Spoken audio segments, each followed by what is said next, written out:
ابراہیم علیہ السلام نے ایک رات ایک خواب دیکھا، انی ارا فی المنام انی اذبحک،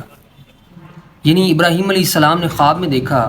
کہ ابراہیم علیہ السلام اپنے بیٹے کی جو گردن ہے اس پہ چھری چلا رہے ہیں۔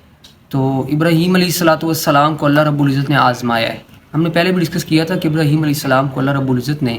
ہر اس چیز سے آزمایا ہے جو انسان کو سب سے پیاری ہوتی ہے۔ تو یہاں پہ ایک ابراہیم علیہ السلام کی ایک اور بہت بڑی آزمائش کا وقت ہوتا ہے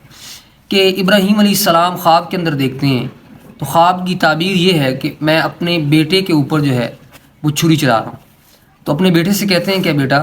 میں نے خواب کے اندر دیکھا ہے کہ میں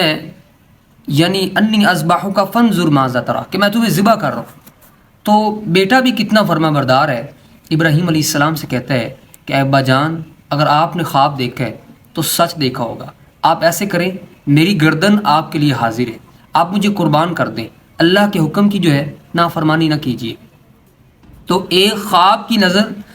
یعنی وہ کسی کہنے والے نے کہا ہے نا کہ چھری تلے بسر ہے، ایک خواب کا اثر ہے، چھری نہیں چلی کیوں، گردن نہیں کٹی کیوں، کس کا حکم چلا ہے۔ تو ابراہیم علیہ السلام اپنے بیٹے کو لیتے ہیں اور جنگل کی طرف چل پڑتے ہیں۔ رستے میں شیطان آتا ہے، اسماعیل علیہ السلام کو ورگلاتا ہے۔ اسماعیل علیہ السلام جو ہے اس کو کہتا ہے یہ تیرا باپ، تو پتہ ہے تمہیں کہاں لے کے جا رہا ہے، تیری گردن کٹ جائے گی، تیری زندگی ختم ہو جائے گی۔ اسماعیل علیہ السلام جواب دیتے ہیں، اگر اللہ رب العزت کے رستے میں میری جان چلی جائے، اس سے بڑھ کے پیارا سودا اور کیا ہو سکتا ہے۔ ابراہیم علیہ السلام اپنے بیٹے کو، قصہ مختصر یہ کہ جب ایک جگہ پہ پہنچے، قربان گاہ میں پہنچے، تو بیٹا کیا کہتا ہے، اے ابا جان، مجھے الٹا لٹانا اور اپنی آنکھوں پہ پٹی باندھ لیجیے، کہیں ایسا نہ ہو جب میری گردن پہ آپ چھری چلانے لگیں، آپ آنکھوں سے دیکھیں، باپ ہیں آپ کے سینے کے اندر بھی ایک دل ہے، اس دل کے اندر اولاد کی محبت ہے، کہیں ایسا نہ ہو کہ اپنے بیٹے کی محبت کے اندر آ کر آپ اپنے بیٹے کی گردن پہ چھری نہ چلائیں، اللہ کے حکم میں یعنی تاخیر نہ ہو جائے، کہیں دیر نہ ہو جائے، اللہ کے حکم کی نافرمانی نہ ہو جائے۔ تو ابراہیم علیہ السلام نے اپنی آنکھوں پہ پٹی باندھی ہے، آسمان بھی دیکھتا ہے، زمین بھی دیکھتی ہے، فرشتے بھی دیکھتے ہیں، یہ کیا سین بننے والا ہے کہ تاریخ میں پہلی مرتبہ ایک باپ اپنے بیٹے کی گردن پہ چھری چلانے والا ہے، اور بیٹا بھی وہ جس کو نبوت ملنے والی ہے۔ اسماعیل علیہ السلام بیٹے کی گردن پہ چھری چلنے لگی ہے، اسماعیل علیہ السلام نیچے ہیں، لیٹے ہوئے ہیں، اور ابراہیم علیہ السلام نے یوں ان کے بالوں سے پکڑا ہے اور آنکھیں بند کر کے گردن پہ چھری چلانے لگے۔ آسمان سے اللہ رب العزت جبریل کو حکم دیتے ہیں، اے جبریل چلا جا۔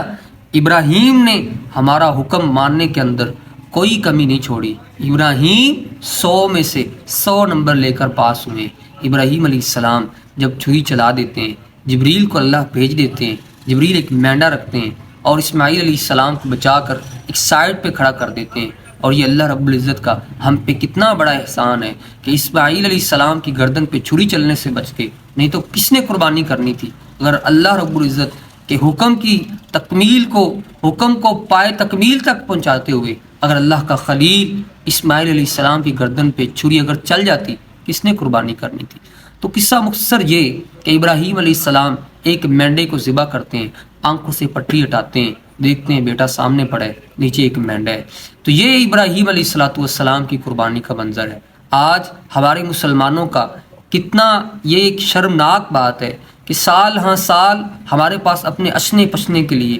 فیشن کے لیے، اور ہمارے پاس اپنے لباس کے لیے اور اپنے نخرے ہیں اس کے لیے، اور یہاں تک کہ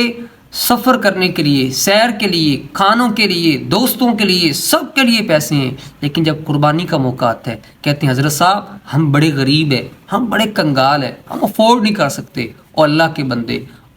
کے بندے ابراہیم علیہ السلام کی سنت کو تو دیکھ، انہوں نے ایک بیٹے کی گردن پہ چھری چلائی تھی۔ بیٹے سے بڑھ کے کون سی بڑی جائیداد ہوتی ہے اولاد سے بڑھ کے؟ اور آج ہم چند ٹکے، چند پیسوں سے ابراہیم علیہ السلام کی سنت کو زندہ نہیں کر سکتے۔ ابراہیم علیہ السلام کی سنت یہ ہے۔ دوسرا یہ قربانی کے حوالے سے ہماری سوچ، جو لوگ قربانی کرتے ہیں ان کی سوچ کیا ہوتی ہے کہ گوشت کتنا نکلے گا سر؟ کوئی تو کہتا ہے ہمیں گوشت 15 کلو ملے گا، ہمیں جی 10 کلو گوشت ملا ہے، گوشت کتنا نکلے گا؟ قرآن کریم کے اندر اللہ رب العزت کی ارشاد فرماتے ہیں کہ اللہ کو تمہارا گوشت نہیں چاہیے، اللہ کو تمہارا خون نہیں چاہیے، اللہ کو تمہارا اخلاص چاہیے کہ یعنی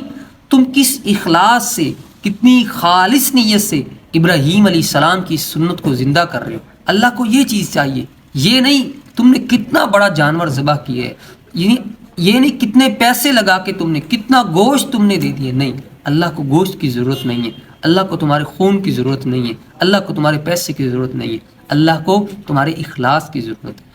اس سال ہم نے قربانی کرنی ہے، اس سوچ سے نہیں کرنی کہ گوشت کتنا نکلے گا، ہم نے اس سوچ سے کرنی ہے کہ اس قربانی کی برکت کی وجہ سے میرا اللہ اس سے راضی ہو جائے۔